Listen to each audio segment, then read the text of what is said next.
All right, so first things first, let's rip apart this. I want to get these vents in, and then we can focus on something else. So let me just take off these screws, and then we'll get up on the roof.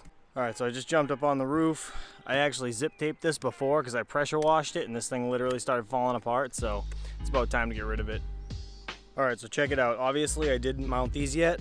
I just wanted to show you guys that all three of them fit perfectly. Now I'm gonna go underneath. I just want to make sure that that's centered. I would say that looks pretty good. Looks centered to me. So now I can gauge the center of the other ones right next to this one. All right, so I unscrewed the top. It's basically just 3 screws holding the dome on. Now that gives you perfect clarity to be able to screw down. But first, I need to mark this with a Sharpie, and then we're going to silicone all underneath this thing with some weatherproof silicone. It's a little bright in the angle, but this is Supreme silicone. This is for weatherproofing. It's watertight. Everything else made for windows, doors, stuff like that, and it's like 7 times stronger, so this will be perfect. That's what we're going to use. All right, so that should be plenty. I did a thick bead around the perimeter. You want to have a solid bead, and then I just put a second one just because the flange is massive, and I mean, it's only going to help. So let me put this thing back in place and screw it down. All right, there we go. We have 1,000,000 screws around this thing. Now, what I'm going to do is run a bead of silicone around the outer edge, but I'm going to wait until I get these other 2 done so I don't step in it and all that stuff. All right, so what I'm going to do is actually put them right against each other. That way I can silicone the center of both of them at the same time to each other. So I'm just going to mark around the outer perimeter again, just to gauge how big the unit is. And then I'm going to put a little line right here in the center, so I know where the center of the circle should be. You end up doing that, and then you put the Sharpie right in the center. Touch the center point and drop it. Mark the circle. And I cut that circle like total crap, but it's all right. This is just all literally just tin. So what we're gonna do is just take the flathead and hit it. All right, so what we have here is all 3 set up, and now what I have to do is run some silicone on the cracks all around the outer edge and on all of the screws, and then we'll be good. All right, so that's all she wrote. Everything is sealed. As you can see, I just more or less spread the silicone around each screw head and then ran my finger along the line to press all of the silicone in. I highly recommend you guys do that. So now I'm just gonna put all the dishes on, then we'll go underneath and we'll see how that looks. Check it out. Looks absolutely fantastic. So I might end up just putting maybe a bead of silicone around here. I don't know, you really don't need it because it's pretty much sealed. All right, so next step is we need to build a wall. I just swept the floor so I could do that. So we're gonna get a wall from here to there, straight up, right behind these fans, so you guys will see that build in 3, 2, 1, and there it is. So not too bad. I mean, literally just plate on the bottom, top, left and right, and then I put 2 studs in the middle, 20 inches off the left side and the right side.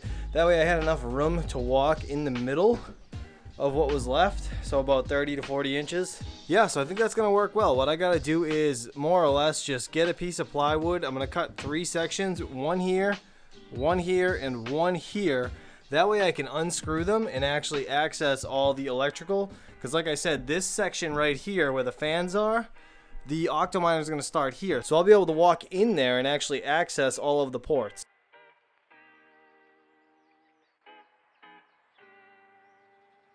All right, so we're back. So I just built the existing frame as you guys just saw, and I added some 2x4s just now off camera just to make this a little more sturdy than it was, because again, there's going to be plywood on the back side of this hiding all of the electrical and stuff. But now, today's the fun day. We're going to start running some of this electrical. This roll right here cost me $350, which is absolutely insane, but electrical is super expensive right now, just wire, copper in general. And then I got some 10x10 air return grates, which somebody actually mentioned, and I'm going to add some screens behind this and try to do like a damper of some sort on top so it doesn't get any type of water sucked in, but I'll deal with that at a later date. Right now we're going to focus on the electrical. So out here you can see my tools and all this crap just kind of hanging around. We need to come over here into my backyard and I threw this piece of pipe down to more or less get some sort of a straight line. As you can see, that's the trailer right there.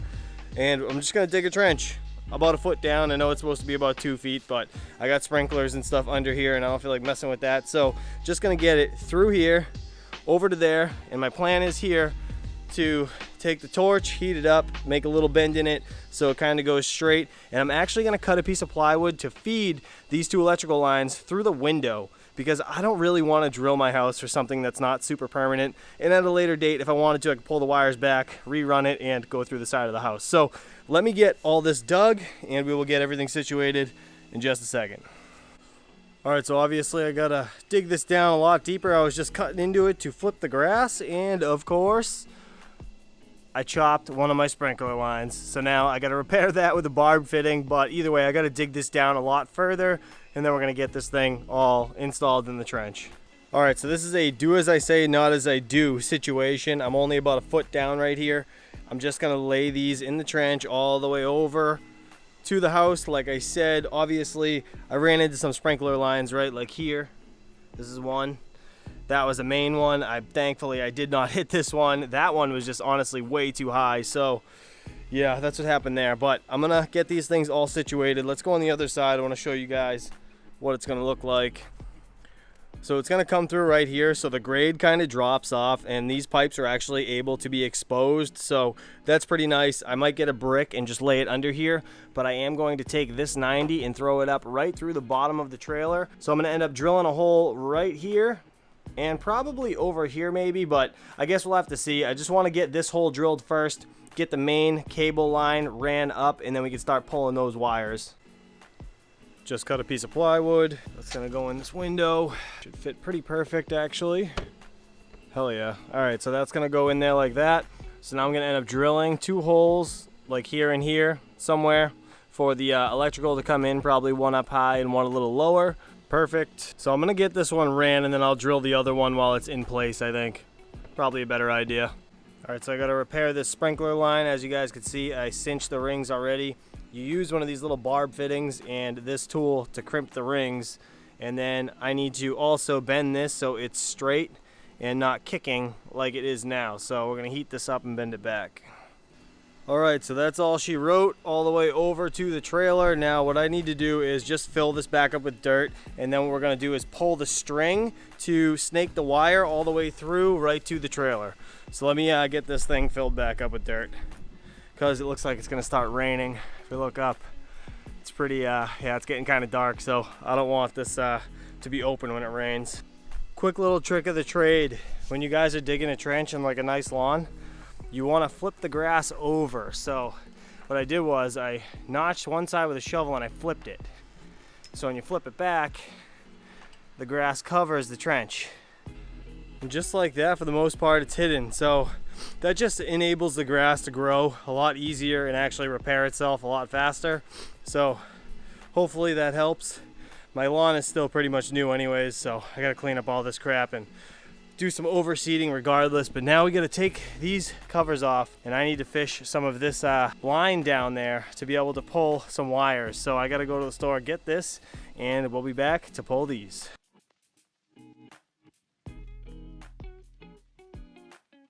So here we are, next day. I found a chalk line and that's going to be my string. I didn't have time to get over to the store to get some string, so I ended up pulling a vacuum and sucking it over into the trailer. I made a ball of tape on the end so the vacuum would actually suction to it, and again, I just pulled it straight through. So now what I'm going to do is take an old Ethernet cable and I'm going to pull it back through here to get the Ethernet on the other side. So that is the side I can pull the actual 10-2 through with, because I don't want this string to snap halfway through pulling it. All right, so what you want to do is more or less tape the 2 ends together so you can pull it back through. This Ethernet cable doesn't work, by the way. That is the whole reason I'm actually using it as a rope, because I obviously crimped the ends wrong and I don't have any stronger rope. So this is the best alternative that I have available to me at the moment. But if you guys went and got nylon string, that would work just as well, if not better. So now I'm going to get this started in there. I need to make sure it's not a giant knot. All right, should be good. So that actually worked out quite well. And there's plenty of slack on this side. Now I got to string out the 10-2 and we got to cut a couple sections. All right, so here we have all the wires. Everything's strung straight out. That's so nothing gets twisted when you're trying to pull it through. And then, as you can see, I put some electrical tape on each wire. I put 1 strand there, 2 strands on that one, 3 strands on that one, and then I left 1 blank, and then obviously the white one kind of signifies itself. So that's just to be able to tell the difference between, you know, which wire is what, 30 amp, 20 amp, and I actually did the same down the end when I was pulling these. So I ran all 10-2 because I want to be able to upgrade the 20 amp breakers into 30 amp breakers at a later date. So now we need to get these all wrapped together and let's pull them. All right, she's all hooked, moment of truth. So this is where you really want somebody else pulling on the other side, but unfortunately I don't have anybody with me. It's going to be a very slow, drawn out process, but I got to get it started at least. And then it's going to be a lot of back and forth. And that's what happens when you're doing this by yourself and the cable breaks. I know you guys can't see down this hole, but when I shine my flashlight, the wire is literally right here. So now I gotta try to push it the rest of the way from the other side, which is gonna be nearly impossible. So let me just give that a shot. If not, I gotta pull it out and friggin' do it again. All right, so literally the wire's right here. So I think I've made the decision to cut right here, and then I'll just be able to pull it up a little bit and get a coupling on it. Or honestly, I could just leave it like that because it's going to come right out of this anyways and go against the stud and up to the boxes. So I'm going to cut this. Alright, so I'm going fishing. I'm stunned I was able to hook it. Of course, the camera died when I was in the middle of doing it. That's the end we wanted to see right there. Now what I have to do is obviously continue to feed it until I can get it up with enough length to be able to mess around with it inside here. Alright, so we just vacuum the chalk line through the internet cable. Now this is going to be a lot easier because it's thinner and smaller wire. I'm just going to leave it on the chalk line and pull it. Alright, so these LB fittings, for those of you that don't know, it makes it easy so you can feed down and then more or less make a big circle or U shape and feed it through, and more or less it just pulls tight when you yank it inside.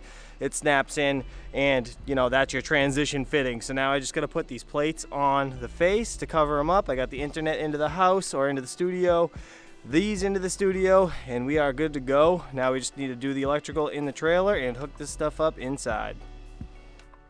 Alright, so we got the 3 electrical boxes up. We have them labeled 1, 2, and 3. And as you can see, I coordinated the electrical stripes here into the box, you know, 3, 2, and 1. So that's what we're going to do. We're going to get these wired up and go from there. So kind of off track here. Look at how the sun sets. I really think my solar panel array can go right here in front of the trailer, which would be sick because the sun sets right over there, which is crazy. So, I mean, just a thought, but check this out. Got the electrical done. I have a switch right here that controls the fans, so I could turn them on or off, but it's not tied in the house, obviously. And this is the plywood wall that I was talking about to separate and isolate the solar panel stuff with the CPU mining rigs. So that's going to be pretty interesting. Excuse all the plywood here. I was just cutting that stuff up, but check it out. I got all of the electrical pretty much 100% inside here. This is an extra whip for anything necessary later, and this is the internet that I just need to connect the end onto it. But theoretically, this is going to work mint. So you can see I have the server case. I'll have them all lined up right here along. That's just a 30 amp PDU that's going to be connected later. But this is going to be the hot aisle getting exhausted right here through all 3 of these fans.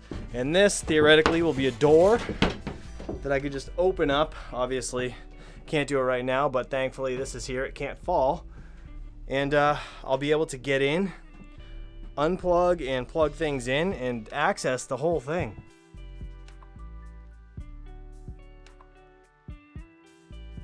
Alright, so I think we're on day 4. We finally have all of the electrical all done. We're here ready to plug in the network cable. I actually put these ends on late last night. Couldn't sleep, so I came out here and did that. I landed all of these cables. They're all live inside the panel right now, except for this one that is the extra that's coiled up next to my panel inside. I figured I'd skip that. If you guys want to see a video of me actually wiring my 100 amp service, go check it out. I'll leave a link above. Let's get this thing livened up. We'll turn it on, and we got to get these intakes all cut in for the airflow to be able to feed the fresh air. Let's do it. All right, so we're gonna cut in a couple grates here, here, and here. I think I'm gonna have 3 of them like this, just along the outside of the trailer. All right, so this is what we're working with. As you can see, I have 3 grates over here. I'm gonna be cutting 3 more in over here on this side at a later date. I'm just not gonna do it right this second. I wanna get all of the rigs in here and going.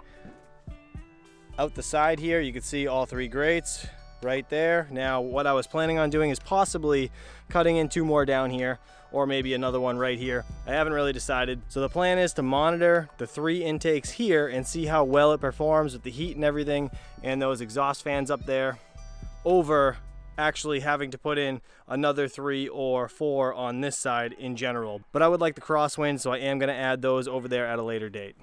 All right, so I got everything situated. I got 30 amp PDU up here that's plugged into that one. I have another 30 amp PDU that's right here that is metered, that is plugged into the middle one. And I have the 20 amp, which is plugged into the last plug. So now I got the network switch plugged into the 20 amp PDU. I'm gonna use this 30 amp PDU to more or less monitor the size of the rigs because there's no meter on this PDU.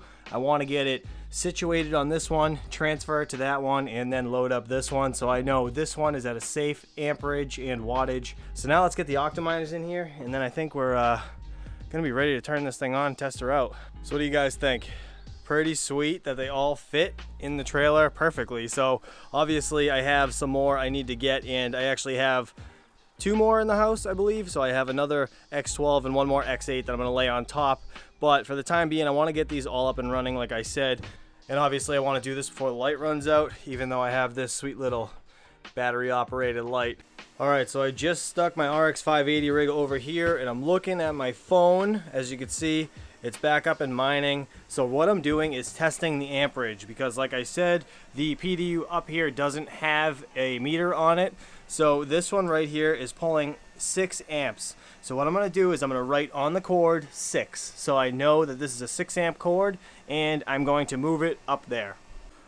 All right, so I got 3 up and running. I got these 2 and this one. So this one right here with my 3080s and the 3080 Ti that you guys may have seen that video on, and then the RX 580 rig are both pulling 6 amps. So I put both of those into separate banks, and I labeled them 6 because they have red cords, easy to label. Now looking at my 1660 rig in the OCTOMINER is only 2 amps. So I'm gonna unplug that one, move that one up here as well. And we will probably assume that the other 1660 rigs will also be 2 amps, but let's see.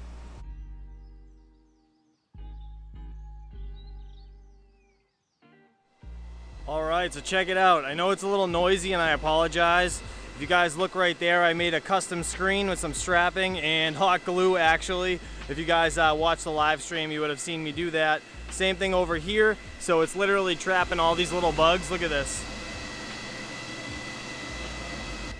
So once I get my last 5 OCTOMINERs to go on this side and a couple on top, it'll completely isolate the hot aisle from the front side cold aisle right here, which is amazing. So I'm super excited about that. Now let's go look behind these rigs real quick.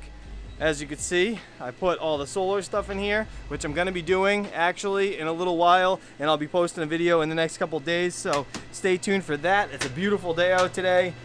Now in here you can see we have all the mini doges. I have 6 of them going, all the backside of the OCTOMINERs. Looking right down, you can see all the cables. On the left side here I have my PDUs. Overall, this setup is working absolutely fantastic. And I love that I have little latches on this door and the hinges. Now all I have to do is really put a little seal here, and then I'll be good to go. And it's virtually pretty quiet. If I wanted to, I could put some pink insulation on the backside of these walls to help with the noise, but honestly, I don't really care at this moment.